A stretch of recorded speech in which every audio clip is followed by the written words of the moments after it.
Eu vou apresentar para vocês nessa aula uma bateria de exercícios cujo título é Enem e Vestibulares, que faz para a gente uma grande revisão daqueles tópicos que nós trabalhamos envolvendo o estudo dos gases. Para início de conversa, a questão de número 1 que esse material traz para nós vem da Universidade Federal do Piauí e fala sobre um elemento genérico E, cuja massa atômica é 75,2 unidades. Esse U aqui, ele tem a relação com o isótopo do carbono 12. E apresenta os isótopos 74, 75 e 76. Sabendo que a abundância do isótopo 75 é 40, qual é a do isótopo 76? Vamos, como é que a gente faz isso? Para a gente calcular a massa atômica de um elemento genérico, a gente faz uma média aritmética ponderada, ou seja, a gente pega os valores e multiplica com porcentagens. Como assim? Preste atenção para você ver. A massa do nosso elemento ia ser igual a quem? Vamos lá. 74, 75, 76. Você conhece a apresentação de 74? Não. Então eu vou chamar de x, tá? X vezes a porcentagem dele, que eu não sei qual é, vou chamar de x, 74, mais. O 75, ele te deu a porcentagem, 40. Então você vai fazer 40 vezes 75 mais. O 76, que é o que você não conhece também, você vai chamar de quê? Chamar de y. Então, se eu posso colocar qualquer letra? Pode. Você pode colocar A, B. Normalmente a gente usa x e y, né? E vou dividir essa galera toda por 100. Vanks, por que você faz isso? Porque eu estou trabalhando com porcentagem. Ele disse para nós que a massa atômica desse elemento é 75,2. Você vai trazer ele para cá, ó. 75,2 igual a essa galera que está aqui. Porém, você tem que raciocinar o seguinte, ó. X somado com Y somado com 40% tem que dar quanto isso? 100. Concorda comigo? Porcentagem não é 100? Você não tem um que é 40? Então, quando você somar esses dois que são desconhecidos, você vai concluir que x mais y vale 60. Ou x igual a 60 menos y. Pronto. Isso aqui vai ser fundamental porque você vai substituir. Você não pode trabalhar com duas variáveis. Onde tem x, você vai colocar quanto? 60 menos y. Veja só. Vem aqui na equação. 60 menos y dentro do parênteses, vezes 74, mais 40 vezes 75 vai dar 3.000, mais 76y. Esse 100 que está aqui, ele certamente vai passar multiplicando. Como assim, Vanks? Tu vai trazer ele para cá, ó. 75,2 vezes 100 vai ficar 752 mais um zero, 7.520. E aqui, caros amigos, você vai ter que fazer a propriedade distributiva. Como é que eu faço isso? Eu vou pegar o 74 e vou multiplicar com 60. Quando eu fizer esse cálculo, eu vou encontrar 4.440 menos 74y mais 3.000 mais 76y. Aqui chegando, preste atenção no que eu vou fazer. Eu vou ficar com 7.520 igual. Eu vou juntar esse 4.440 com 3.000. Vai ficar 7.440. 76 positivo com 74 negativo, quando você diminuir 76 menos 74, dá 2. Pegue o 7.440 e passe para o primeiro membro negativo.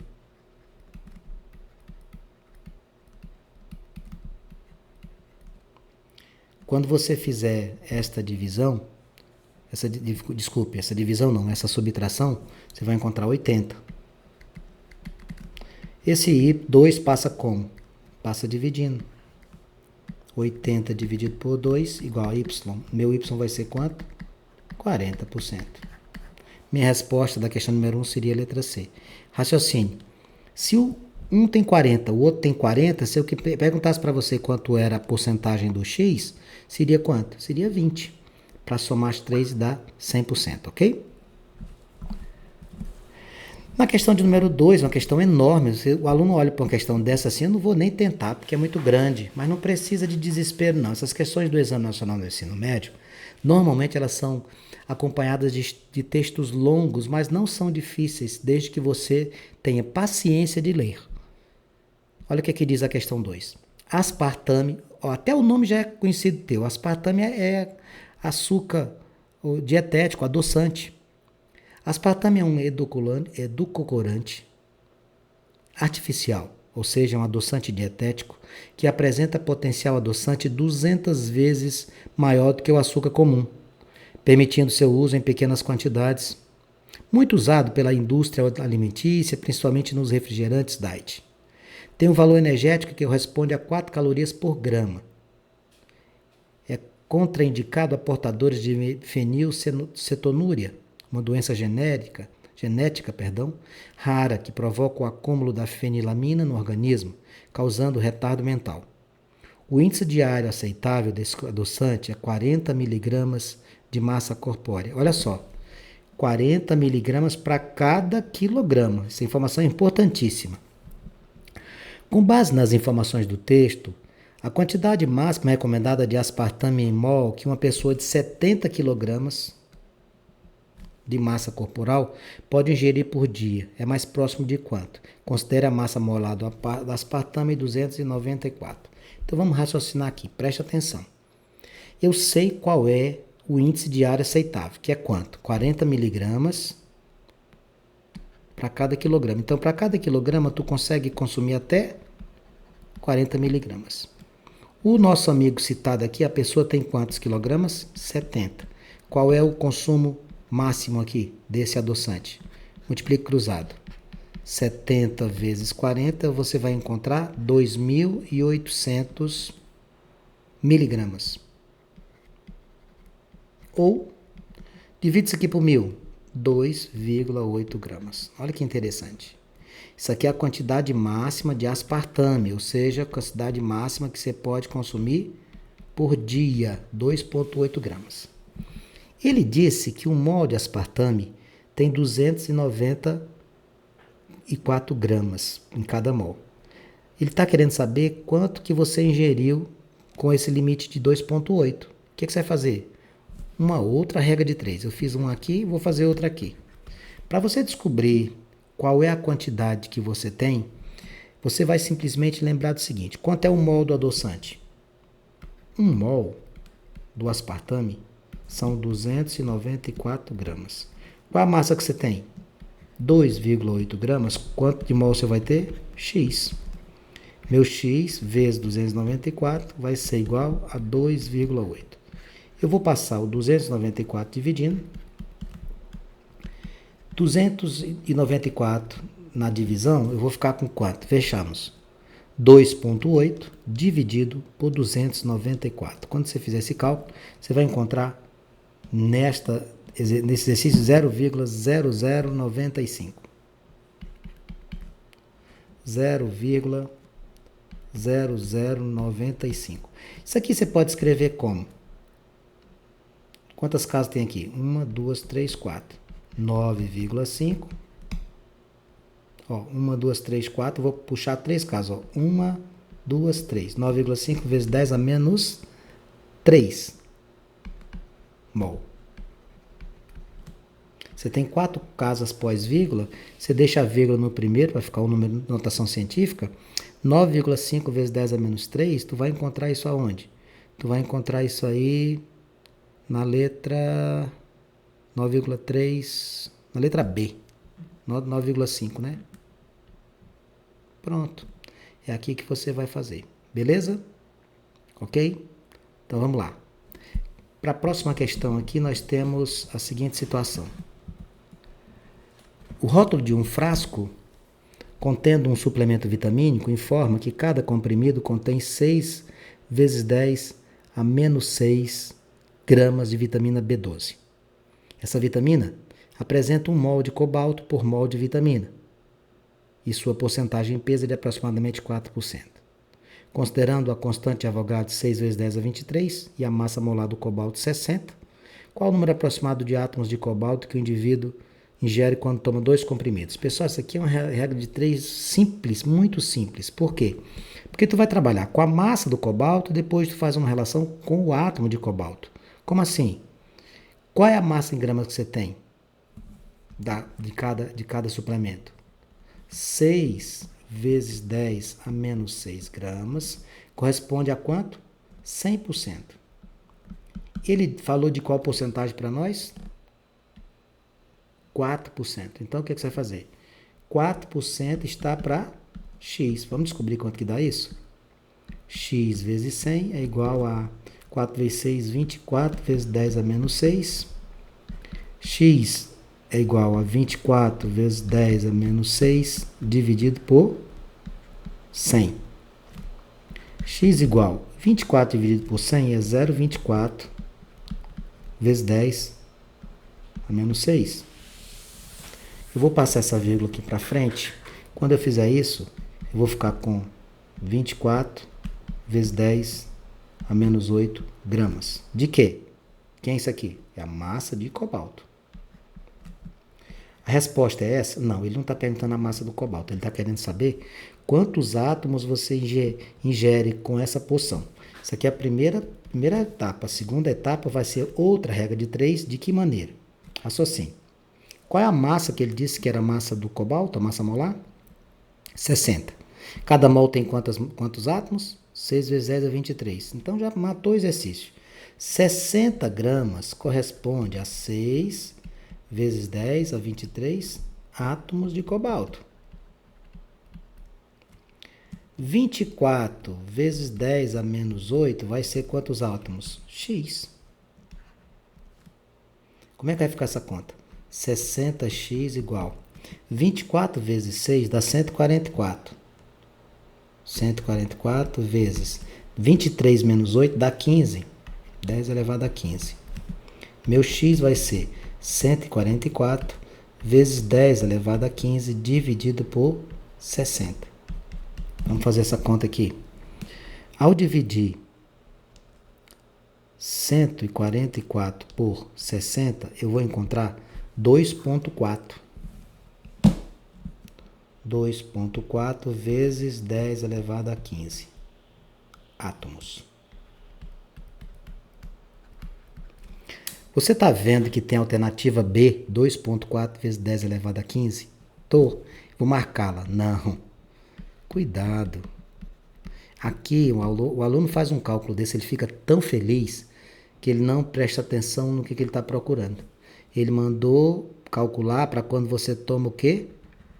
2 comprimidos. Mas isso é muita maldade, Vanks. Eu já tinha marcado 2,4 vezes 10 a 15. Não. Você vai fazer assim, ó, 2 vezes 2,4 vezes 10 elevado a 15. 2 vezes 2,4 é 4,8. Aí você repete a potência. Você viu a maldade dessa questão aqui? Isso aqui é para quê? Para derrubar o aluno apressado. Ele fez o cálculo certo, fez a regra 1, regra 2, só que no finalzinho ele tinha que lembrar que o indivíduo tomou 2 comprimidos. A nossa resposta à questão número 3 era a letra A e não a letra B. Cuidado, ó. Cuidado com essa maldade aqui. Outra questão do Enem, amigos.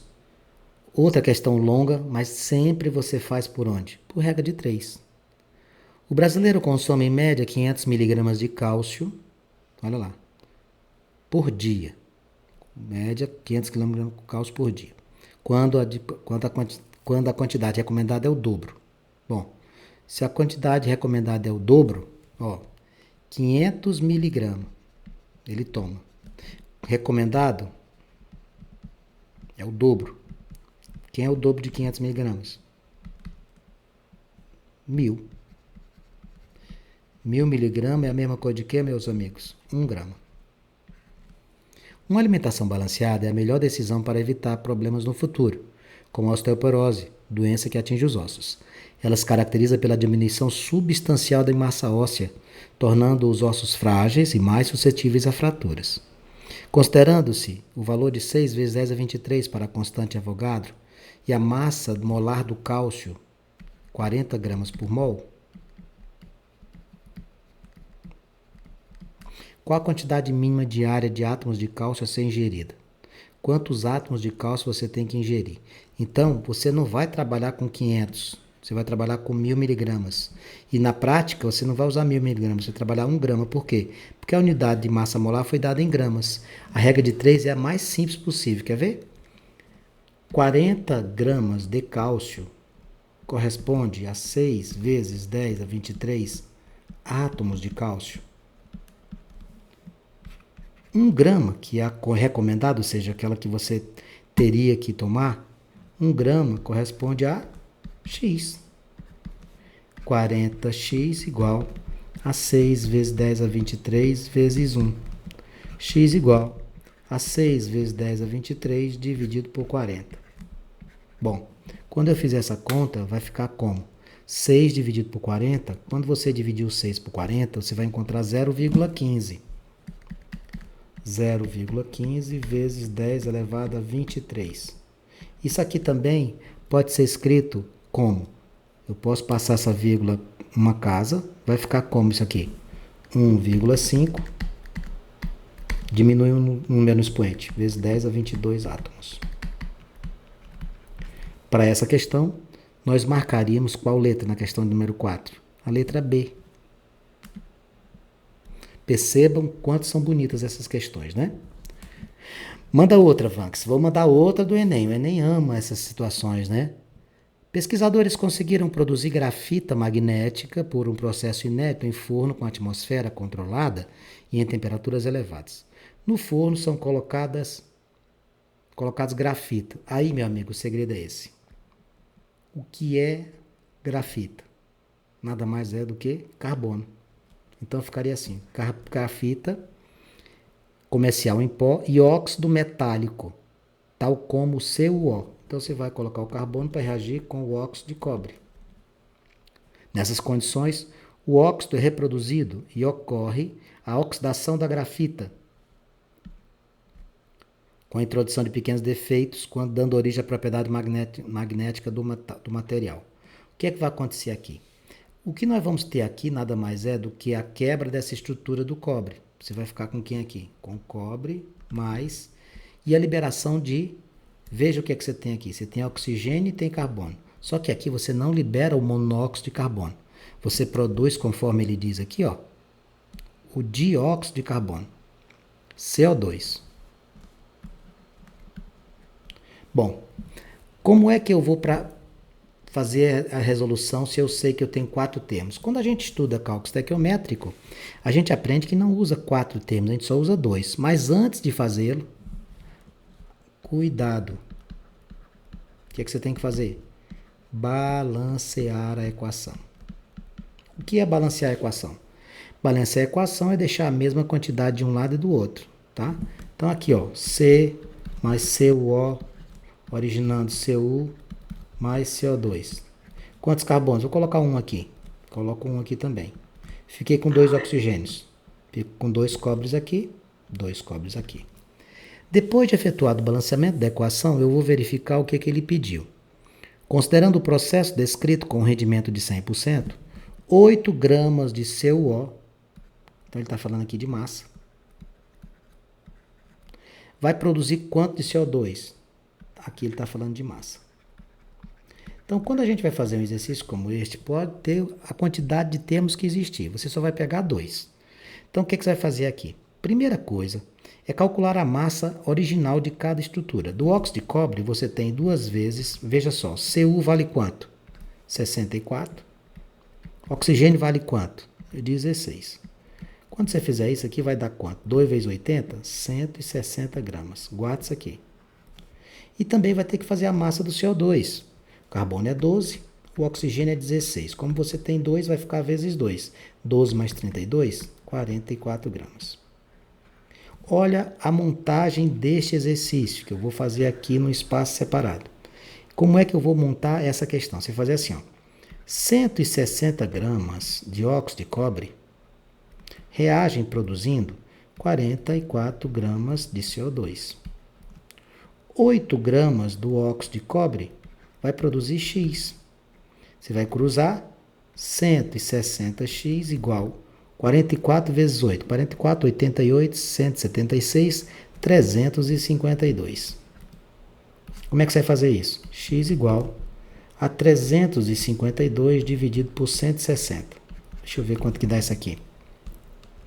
Quando eu fizer 352 e dividir isso aqui por 160, eu vou obter 2,2 gramas. Vou lá nas alternativas e marco a letra A da questão de número 5.